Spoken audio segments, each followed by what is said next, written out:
નમસ્કાર, આપ જોઈ રહ્યા છો નેશન પ્લસ ન્યૂઝ. હું છું આપની સાથે હેતલ ભગત. આણંદની બોરસદ ચોકડી ખાતે જિલ્લા વહીવટી તંત્ર દ્વારા મેગા ડિમોલિશનની કામગીરી હાથ ધરવામાં આવી છે.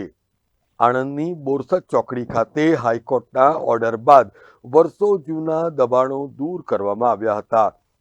અત્રે ઉલ્લેખનીય છે કે કલેક્ટર દ્વારા આ દબાણો હટાવી લેવા માટેનો 1.5 મહિનાનો સમય પણ આપવામાં આવ્યો હતો, જેને આધારે વહેલી સવારથી જ 7 જેટલા બુલડોઝરો દ્વારા દબાણ દૂર કરવામાં આવ્યા હતા.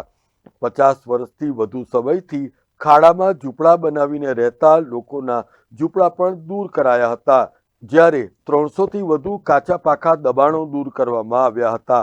પાલિકાના કર્મચારીઓ, 60થી વધુ પોલીસ તેમજ વહીવટી તંત્રના અધિકારીઓ સાથે રહીને મેગા ડિમોલિશનની કામગીરી હાથ ધરવામાં આવી હતી.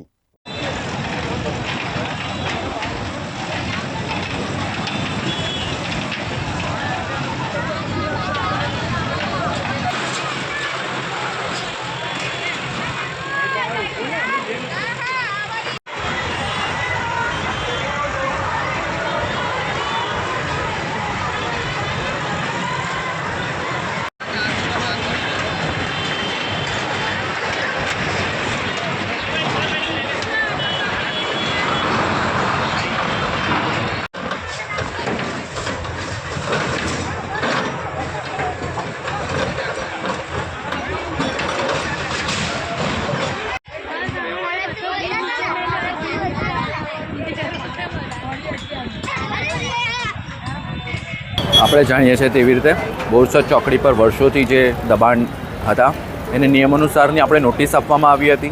નિયમ અનુસાર પોતાની સ્વેચ્છાએ દબાણ દૂર કરવા માટેની તક આપવામાં આવી હતી.